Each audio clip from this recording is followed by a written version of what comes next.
est-ce que le parti de Mansour Abbas, le parti Ra'am, est une opportunité pour Israël d'ouvrir une nouvelle voie de coopération entre les Israéliens et les Israéliens juifs et les Israéliens arabes, ou est-ce qu'il n'est pas une sorte de cheval de Troie de la confrérie des frères musulmans?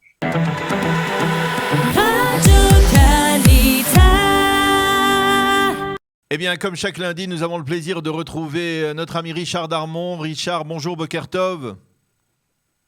Bonjour et shalom. Alors ensemble, nous allons essayer de survoler l'actualité politique de la semaine, essayer d'en tirer quelques conclusions si c'est possible. Le premier sujet, le premier thème que vous souhaitiez aborder ce matin, eh bien, ce sont les défis, on va dire les défis extrêmement complexes qui attendent Gali Baharav Miara, qui est la nouvelle conseillère juridique du gouvernement qui a été désignée la semaine dernière. Et d'emblée, on peut dire qu'elle va avoir beaucoup de pain sur la planche.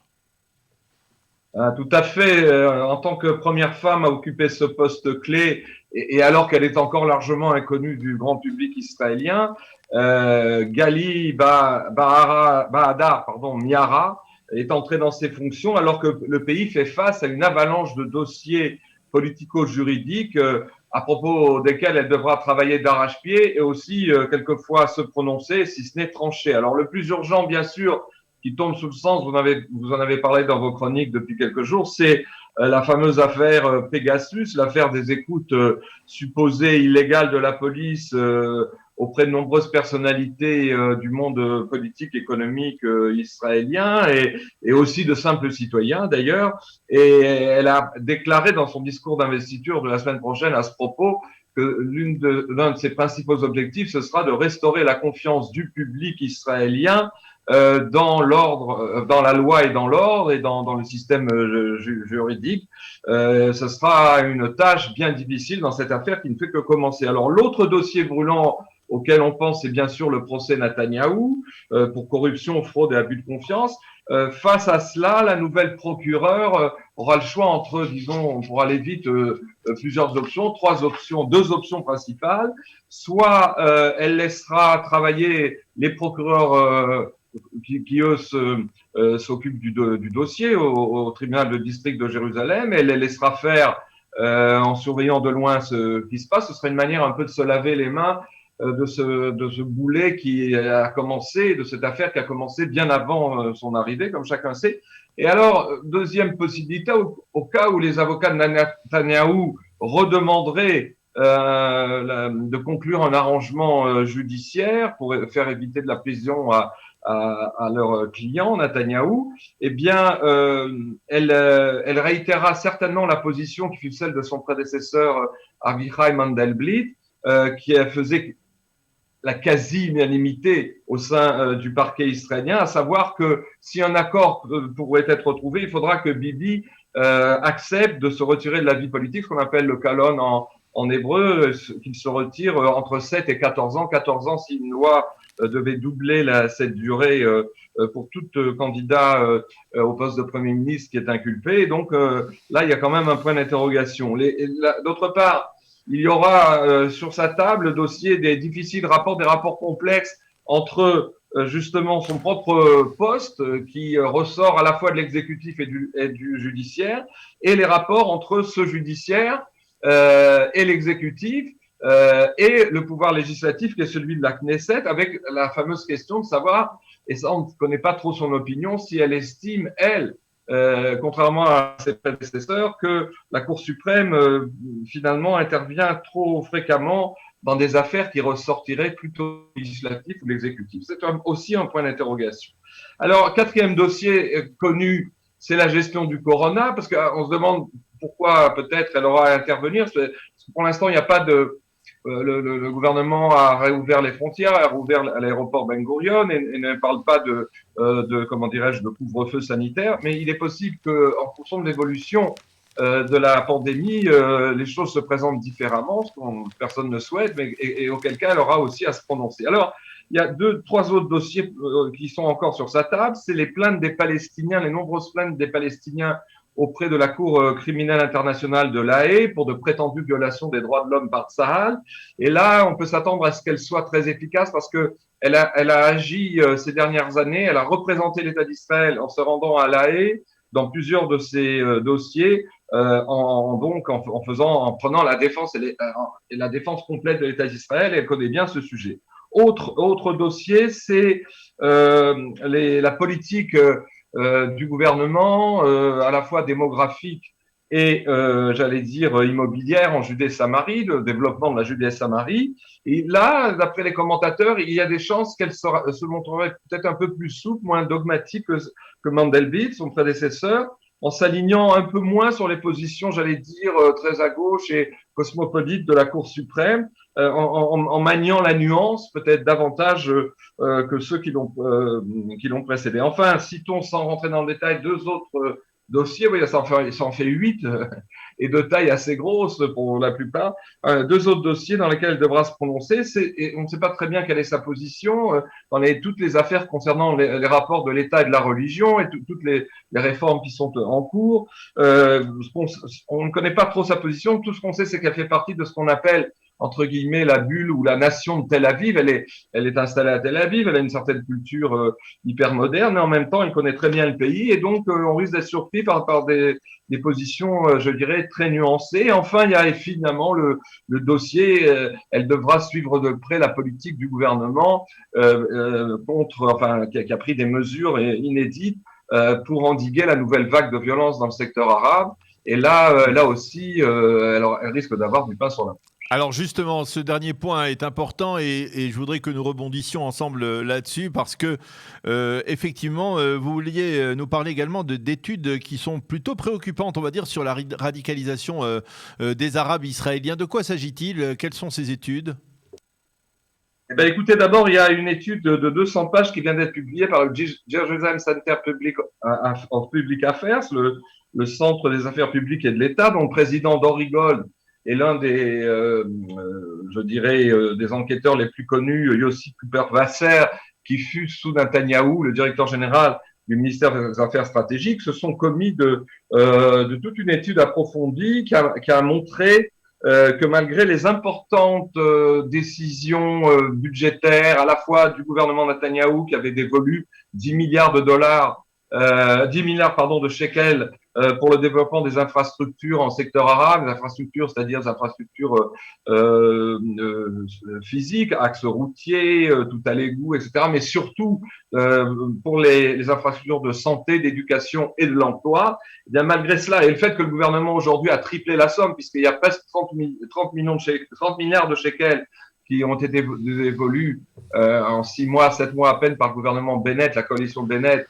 dans ce même secteur arabe, et malgré je dirais, ces bonnes résolutions que d'aucuns trouvent quelquefois exagérées, mais en tout cas, eh bien, les auteurs de cette étude ont noté par différents indices, et je vous passerai les chiffres, mais qu'il y avait un phénomène de radicalisation accélérée au sein des Arabes israéliens qui ont de plus en plus tendance à rejeter, je dirais, le droit des Juifs dans cette partie de la région à disposer d'un État indépendant, et un phénomène de radicalisation assez extrémiste qui hypothèque, d'après les auteurs de cette étude, la possibilité du vivre ensemble donc des Juifs et des Arabes au sein de l'État d'Israël. Une conclusion évidemment qui questionne les chances de réussite de la tentative politique actuelle de la coalition Bennett. Mais ce qui est paradoxal, c'est l'autre étude que je voulais citer, c'est que d'un côté, il y a cette tendance à la radicalisation, et d'un autre côté, quand les sociologues et les enquêteurs et les sondages concrets se penchent sur la position des Arabes israéliens, au contraire, c'est paradoxal, mais ça va dans l'autre sens. Ainsi, d'après les derniers sondages qui ont été faits ces derniers mois, 71% des Arabes israéliens pensent qu'il fait bon vivre pour eux en Israël. 68% préfèrent donc vivre en Israël que dans un des quelconques pays arabes de la région, donc presque le même chiffre, 68%. 60% considèrent qu'Israël est bel et bien leur foyer et leur pays. Alors, jusqu'à quand, on n'en sait rien, mais enfin, c'est quand même près des 2 tiers. Et 90% des Arabes israéliens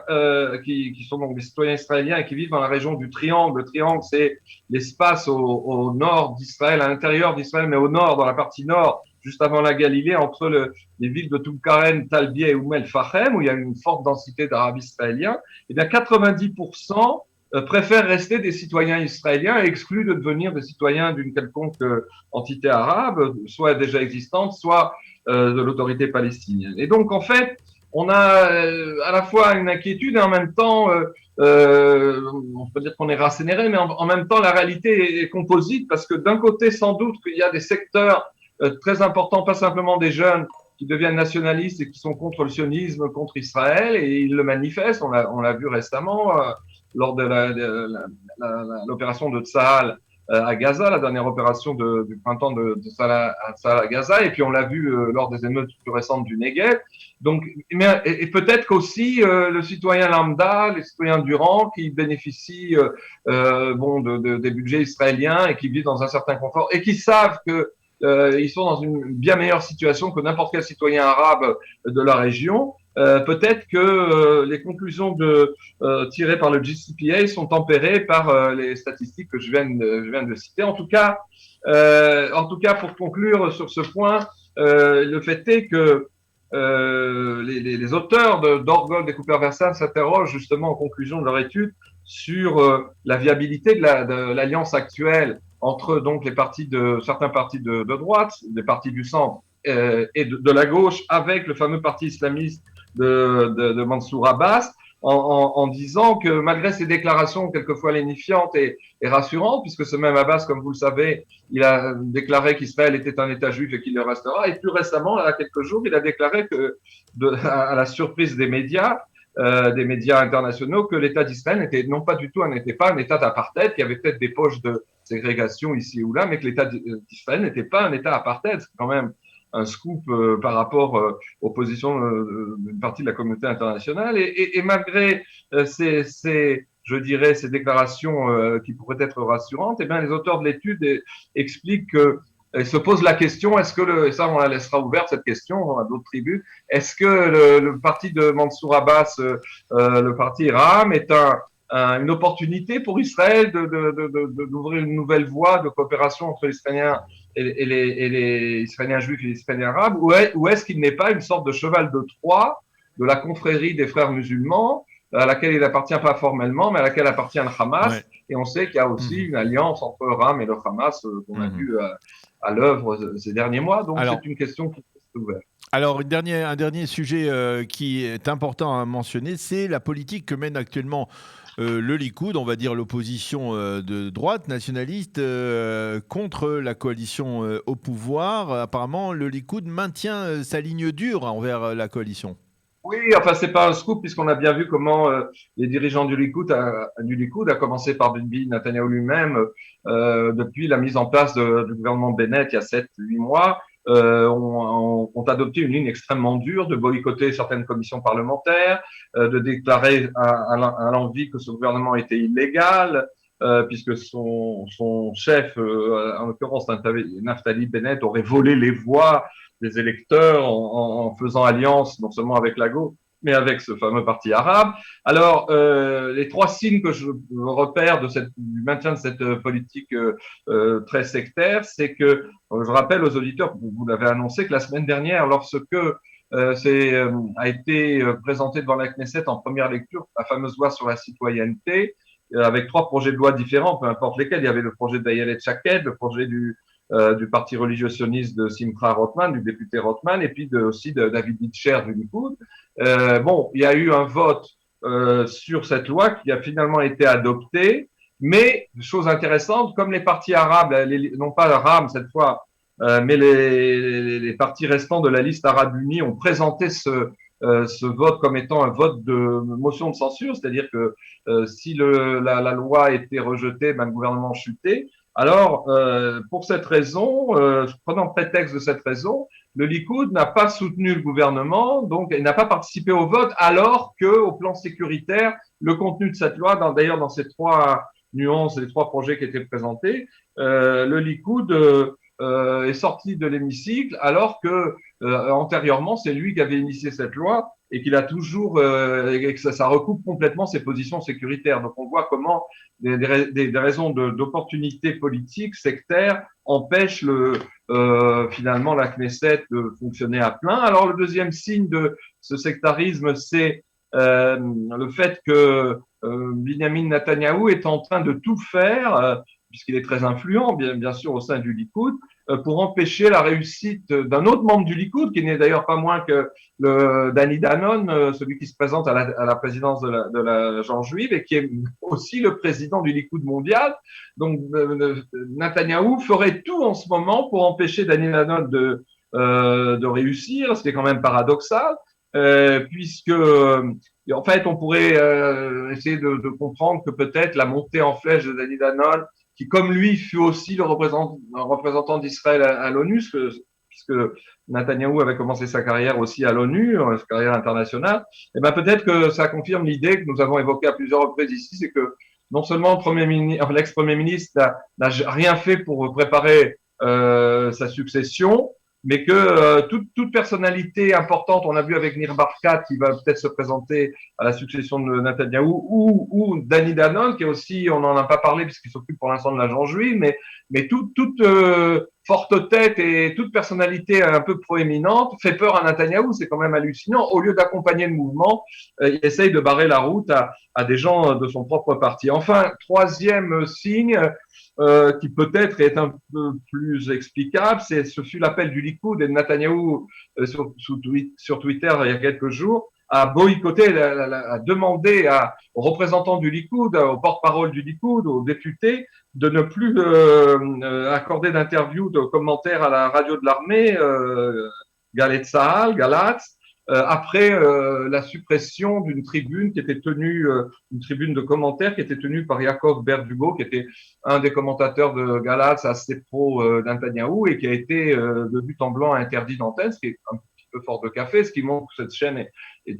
engagée assez à gauche. On le savait déjà, mais le Likoud a appelé au boycott. Est-ce que c'est le meilleur, je dirais, le meilleur moyen d'ostraciser Galet Tzahal? Mais est-ce que c'est pas encore une fois un nouvel appel au boycott qui s'ajoute aux autres? Le Likoud donc semble un petit peu tourner le dos à la vie politique institutionnelle en manifestant sans cesse sa mauvaise humeur.